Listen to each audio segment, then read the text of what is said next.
Voilà. Alors cette voiture, vous la connaissez parce que c'est un habitué. Il vient régulièrement nous voir. Voilà, on va lui demander de couper le son pour qu'on puisse s'entendre. Voilà, aujourd'hui on fait dans le supercar, hein, dans les voitures sportives.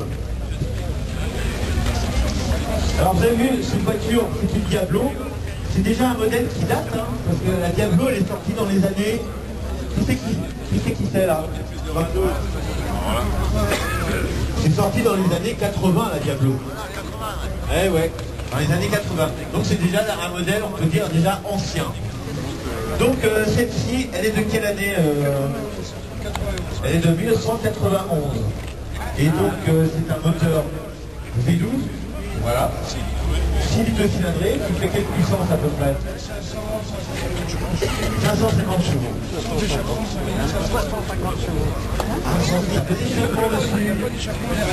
Pas d'échappement, c'est des gaps, ça? C'est vrai. Ah d'accord. Elle est homologuée sans échappement. D'accord. Et c'est pour ça que ça réveille les voisins. C'est une série course. Il y en a eu très peu de sorties en course. Ah ça je sais pas. Donc ça c'est un modèle course. Voilà. D'accord. Il n'y a pas d'ABS. Il n'y a pas d'ABS, il n'y a pas de direction assistée, il n'y a rien. Pas trop tôt la direction quand même? C'est très dur. En manœuvre, ça doit pas être évident quoi. Sur la route, après, ça va très bien. Oui, dès que ça roule, ça va, mais en manœuvre, ça doit être... voilà. Parce que la voiture, bon, elle est sans poids. Une tonne 5. Ah oui, quand même. Ouais. Déjà le V12, ouais, il fait son poids aussi. La carrosserie est en aluminium entièrement. Il n'y a pas aucun élément polyester. Toute la carrosserie, même les ouvrants, sont en aluminium. Avec un châssis tubulaire. Avec un châssis tubulaire. Et malgré ça, comme ça fait quoi comme ça? Le moteur est très d'accord. Donc, est-ce que toutes les Diablos sont différentes? Tu me dis qu'il y a certaines Diablos qui sont donc différentes. La tienne, c'est un modèle course. Et au niveau de l'intérieur, par exemple, est-ce qu'elles étaient toutes identiques à l'époque? Oui. Intérieur noir, donc assez... Il n'y a que l'avant qu'ils ont changé le bloc compteur qui a évolué. Parce qu'il est un peu haut et on a peu de visibilité devant. Ah, c'est vrai que le bloc compteur cache un peu la visibilité, parce qu'en plus on a un pare-brise qui est extrêmement incliné, hein, extrêmement bas, et c'est vrai que la visibilité vers l'avant ne doit pas être... Ils ont changé le tableau de bord. D'accord. Alors il y a les fameux sports, hein, qu'on appelle comment le fameux sport? En ellipse, hein, en ellipse je crois, qui font toujours leur effet quand on les ouvre. Alors bien sûr, c'est un moteur central, un V12, on va apercevoir qu'il prend beaucoup de place dans la voiture. Hein? Ah, bien sûr, voilà. Alors vous avez vu quand même que c'est un moteur assez conséquent, c'est pas un petit moteur, parce que des V12, maintenant des V12, il y a beaucoup de marques en fond. Mais dans les années, on va dire 70-80, à part Ferrari et Lamborghini, les V12, ça ne courait pas les rues. Maintenant, depuis, il y a eu BMW, il y a eu Mercedes. Hein. Mais ça reste quand même, le V12 Lamborghini est aussi célèbre que le V12 Ferrari. Hein. Bon, ça reste un moteur conséquent, assez important, comme je disais, assez lourd. Oui, il n'y a pas de turbo, il n'y a rien. Il n'y a pas de turbo, c'est un moteur atmosphérique.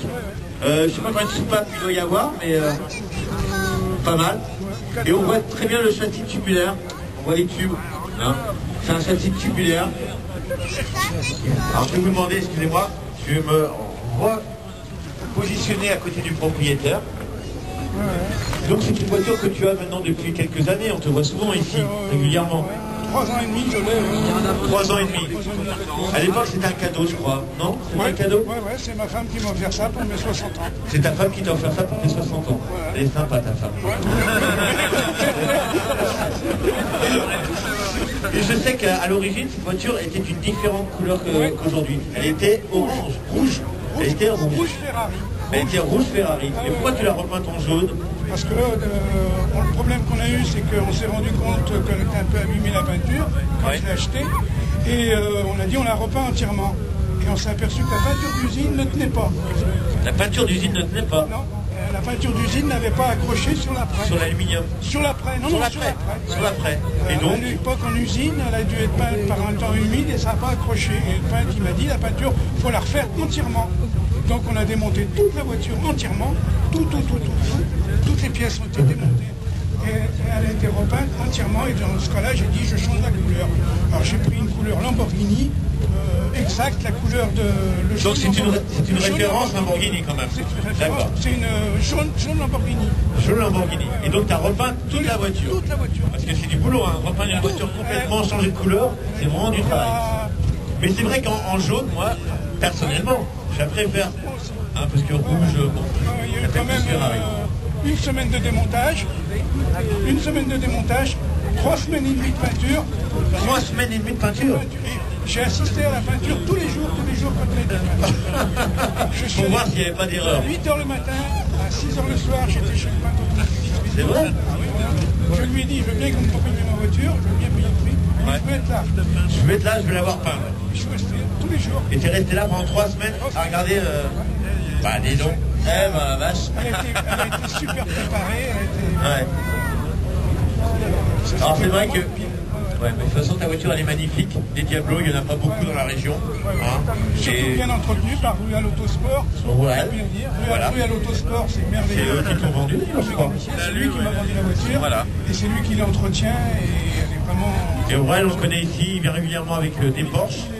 Et je crois qu'il est là avec une Porsche Golf, hein, qu'on a aperçu dans la zone Porsche là-bas. Donc Aurel, c'est très bon mécanicien. C'est un passionné de belles autos. Voilà. Bon, alors, je te disais tout à l'heure, le bruit, quand tu démarres la voiture, ça pose des problèmes avec tes voisins. Oui, bah oui, un peu, c'est normal, parce que c'est quand même assez bruyant, donc je fais attention quand je pars de chez moi. De ne pas partir trop tôt et de ne pas rentrer trop tard. Et pas d'accélérer trop fort non plus, comme je fais là, pour m'amuser. En plus, ça consomme énormément. Bon, bah, c'est vrai que ce genre de voiture, ça consomme énormément. Ça dépointe à combien? Comment? Des pointes à combien sur le circuit? Ça monte à combien? En ligne droite, sur mon belle route, ça va à 340. 340 km/h. C'est tout. Bon, eh ben c'est déjà pas mal. Surtout, content de voir, t'as quoi comme voiture? Une Seat. Tu montes à combien avec? Et le jour où tu monteras à 340, tu me diras. Hein. Ok. Bon, écoute, on va te laisser repartir avec cette magnifique Lamborghini. Vous pouvez l'applaudir, hein, parce que c'est une très belle voiture. Bravo. Vous allez entendre encore le bruit de ce V12 qui est magnifique.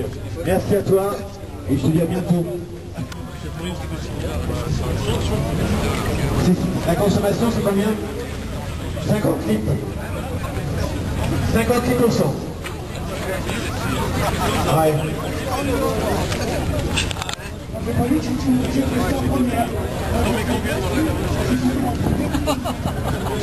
Ouais, tu restes en première, deuxième, on s'en beaucoup. D'accord. Ouais. C'est facile. Mais pas en dessous. Bah, c'est le maximum. De toute façon, ce genre de voiture, on peut difficilement éviter les surconsommations. Ouais. On te laisse repartir pour accueillir la prochaine voiture.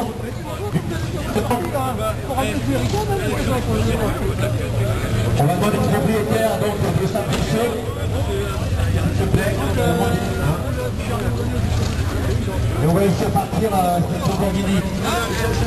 Voilà. C'est vu pour vous laisser à l'intérieur, c'est pas évident. La plus belle, c'est le Voilà.